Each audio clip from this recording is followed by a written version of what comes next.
Okay, well on today's show we've got Rishi's new backlash, more tax cuts could apparently soon be on the way, the EU's collapse, Nigel Farage drops a massive hint, and a whole lot more. Let's begin.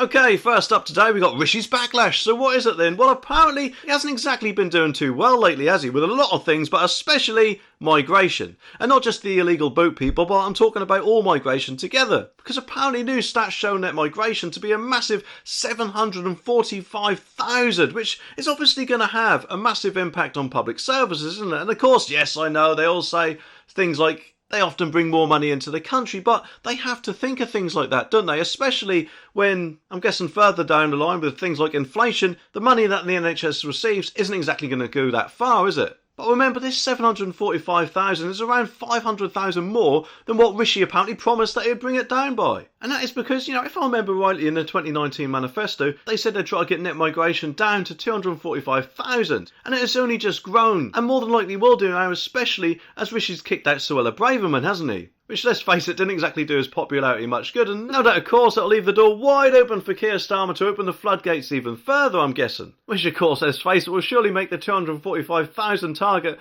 look about as laughable as Alan Carr dancing to the Birdie song. But, of course, there are things that Rishi could actually do to curb migration, both illegal and legal, isn't there? Obviously, the illegal one, he could just take the Tony Abbott-style approach and say, nope, sorry, you can't come here via that method.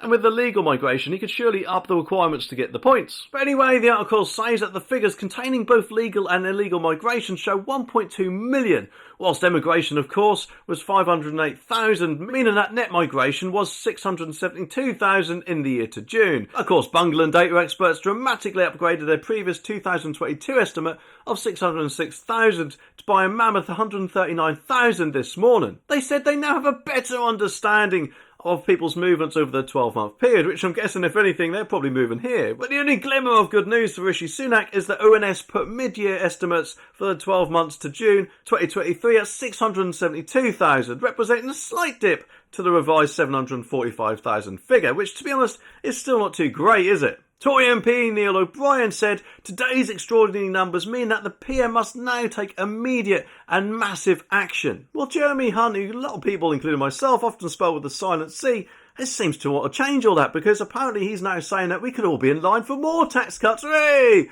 But I'm guessing we'll all have to wait for that, because I don't know about you, but it does seem to me that with an election coming next year, no doubt, of course, it will all have to wait until after then. Or maybe not. Because apparently widely expected things such as inheritance tax cuts or income tax cuts could happen at the April budget next year. Because apparently he went on TV this morning and he said that yesterday's tax cuts were apparently just a start. So surely there's a lot more to come, which to be honest will be about as welcome as Amanda Holden in my bed. But it always seems that we're playing a waiting game, doesn't it? I mean, if he says he's got the headroom, then surely shouldn't he just do it now?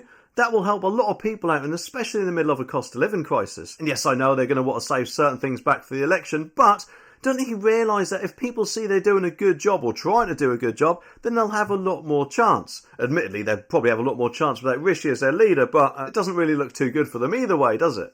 But something like cutting taxes out even more will surely help with that, won't it? But of course, there is a question on how this could all be paid for. I mean, they seem to be becoming more and more like the Labour Party every year, don't they? But anyway, the article says that grilled this morning, Mr. Hunt said, yesterday I did make a start in bringing down the tax burden. I never said we're going to get there all in one go. But it is a very significant that for the first time, because the economy is stronger than people predicted, we're able to make a start. I could have done lots of things with the headroom I had, and fundamentally, as a Conservative, I believe that lower taxes are the way to grow the economy. Which no doubt means, of course, he is saving that headroom for a later day. It just makes me wonder when that could be. Well, next up, we've got the soon-to-be collapse of the EU. So what has just happened then?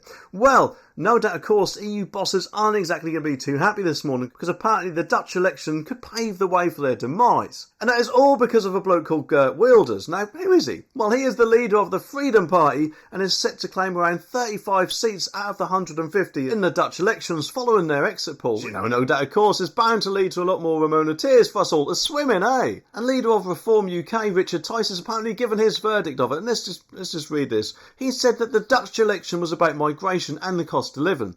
The Dutch people have voted against mass migration that their establishment has allowed, and the British people will do the same. And he added, next will rise up the agenda due to immigration and Schengen. Schengen is finished, and the EU will have to reform or wither slowly death by 1,000 cuts. And it also says that Mr Wilders founded PPV, which is the party, in 2006, shooting to province for his tough stance on immigration and the European Union. So if he does get those seats as predicted, then it's going to be a massive problem for the EU, and no doubt, of course, that might make them realise that they're going to have to cave in on things, because it seems all the time that they want their cake and eat it, doesn't it? Now, Nigel Farage, ever the person of controversy, has announced that he will never say never when asked if he ever wants to be Prime Minister. And to be honest, I don't blame him. I mean, surely that's what people get into politics for, isn't it? I mean, obviously to make a change, but also hopefully to become Prime Minister eventually. And of course, I don't know about you, but I personally think Nigel will be a lot better Prime Minister than what Rishi will ever be. And it is good to hear that he still has those aspirations, even though, of course, at the moment, he's not the leader of any political party at all.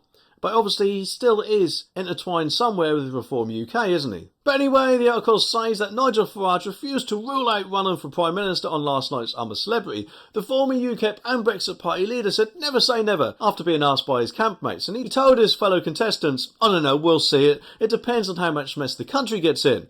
I honestly don't know. I mean, it's not an easy job. And the important thing is to say this, never say never. And of course, let's face it, with Rishi's ever dwindling popularity, he's got a lot more support of even, I don't know, becoming a Tory MP if he wants to be, and then a leadership contest could soon be on the way after that. Well, apparently, following the news of all the nice tax cuts we'll soon be getting, or national insurance tax cuts, should I say, and everything else that was announced to hopefully help with the cost of living crisis, Ofgem kind of looks like they'll be taking advantage of that, because they are once again set to be putting up prices to $1,928 for the average family, of course, which amounts to a 5% increase, which, of course, is the last thing we need at the moment, because in winter we obviously use a lot more electric and gas than what we do in the summer. So surely, of course, this is going to be the perfect time for Ofgem to raise the cap, but the worst time for all of us. Now, unfortunately, at the time of recording, I haven't got the exact pence per kilowatt because it hasn't been released, but it does say that the price will be up by 5% from the current $1,834 to $1,928 from January the 1st. Well, what a brilliant start to the new year, eh? And that is, of course, for a typical dual-fuel household in England, Wales and Scotland. And that £94 over the year equates to about £7.83 a month, which, let's face it, £7 isn't exactly very much nowadays, but it could buy a couple of things at shopping, couldn't it? Like milk and bread, pasta and whatever else. But, don't worry, because Jonathan Beardley, the chief executive of Ofgem, said this is a difficult time for many households as any increase in bills will be worrying. But the rise around the levels we saw in August last year is a result of the wholesale cost of gas and electricity rising, which needs to be reflected in the price we all pay. But it's important that customers are supported, and we have made clear to suppliers that we expect them to identify and offer help to those who are struggling with bills. Well, how great, eh? I mean, why don't you just say that suppliers need to take the hit instead of us customers? I mean, yes, I know every business needs to make a profit, but they make billions of pounds of profit, don't they? From what I've heard anyway. And surely are bound to still do that if the prices are kept as they are. And all this stand and charge crap as well. I personally think that we should only pay for the electricity we use, not any stand and charge. I mean, can you imagine if other companies done that? Like Netflix, for example. I pay about £11 for Netflix, I think it is. So for them to say something like, I'll tell you what, I'll put the price down to £10, but you have to pay £1 a month stand and charge, even if you don't use the service. Which, admittedly, I guess those figures are probably a bit off for the electricity, but the same goes, doesn't it?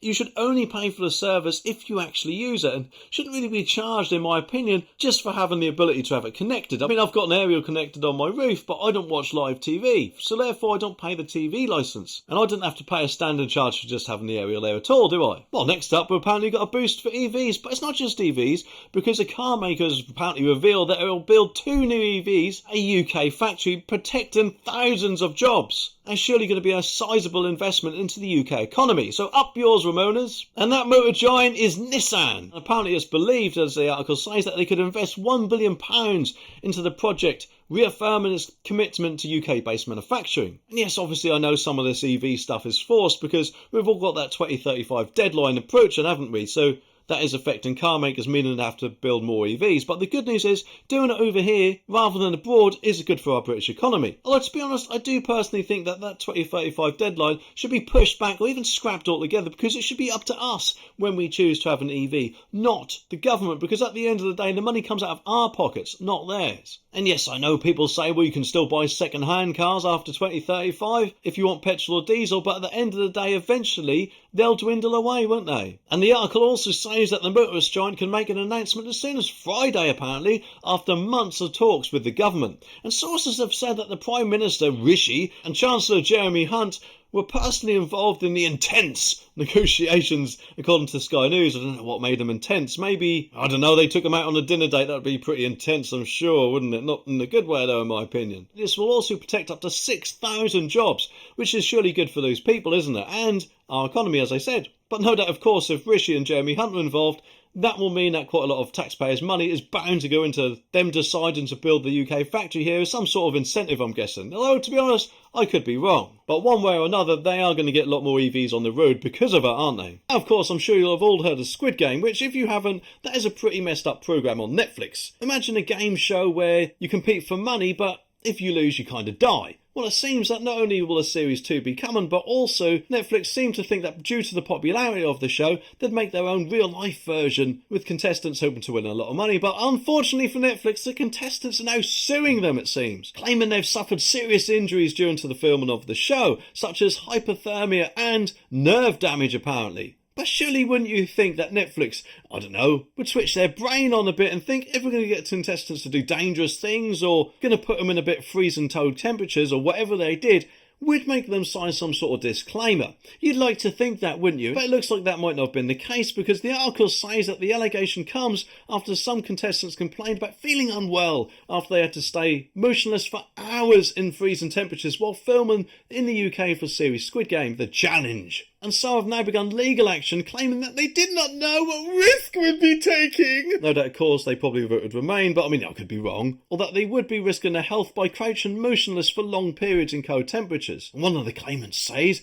she suffered hypothermia and another saw his hands go purple. Which admittedly is quite serious, but surely you'd think that if you started to feel yourself doing that, wouldn't you think that, yeah, I'd call that a day now and then just leave?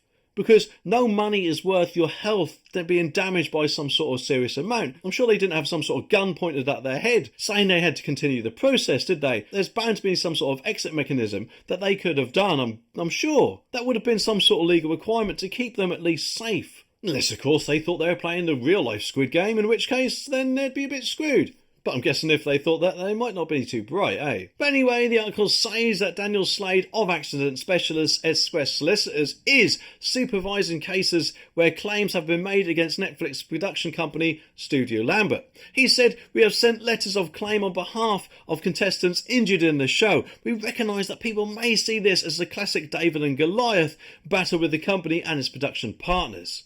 But contestants apparently thought they were taking part in something fun, and those injured did not expect to suffer as they did. Now they have been left with injuries after spending time being stuck in painful stress positions in cold temperatures." A spokesman for Squid Game The Challenge said, "No lawsuit has been filed of any of the Squid Game contestants. So far, I'm guessing, but it looks like that soon may be changing." Well, you know, who knows? Maybe at worst they might get a couple of months Netflix for free, eh? How can anyone remember NatWest? And I say that because, let's face it, they ain't exactly popular nowadays, are they? Along with Coots, I'm guessing, after what they've done to Nigel Farage. And it seems that not only has their share price been seen to have been fallen recently, but also it seems they haven't exactly been doing too well. And that's because, no doubt, of course, the government, might want to give them a helping hand by letting us, the public, buy some of their shares. Well, how nice of you, government, but you can stick it where the sun don't shine. Because I didn't really want to invest in some sort of bank whose former boss seemed to leak personal details about one of their customers, or Coots' customers, Nigel Farage. Which means if they'd done it with him, they could do it with other people, in my opinion. And, don't get me wrong, if you want to bank with NatWest, or are banking with NatWest, then that is perfectly entitled to you. There's your legal disclaimer, NatWest. But I personally won't be. The article says that the government still owns almost 40% stake in NatWest and are bailing out Royal Bank of Scotland as it was then known in the 2008 financial crisis. And since then it has sold down its stake, but bankers said that yesterday's attempt to encourage private investors would mean that the bank's shares would have to be offloaded at a hefty discount of up to 10%. Which, if anything, in my opinion, after all their controversies and crap recently and their store closures, actually speaking of which, they're said to be shutting 19 apparently of their branches from February next year, would probably make them about as investable as, I don't know, investing in Blockbuster, which, let's face it, they've only got one store left as far as I'm aware, in Bend, Oregon in the USA. Blockbuster that is, not NatWest, although who knows how long that would be before NatWest will probably be the same, eh? And of course I don't know about you, but if they also did the thing in this video, I guess it'd make them even less popular, eh?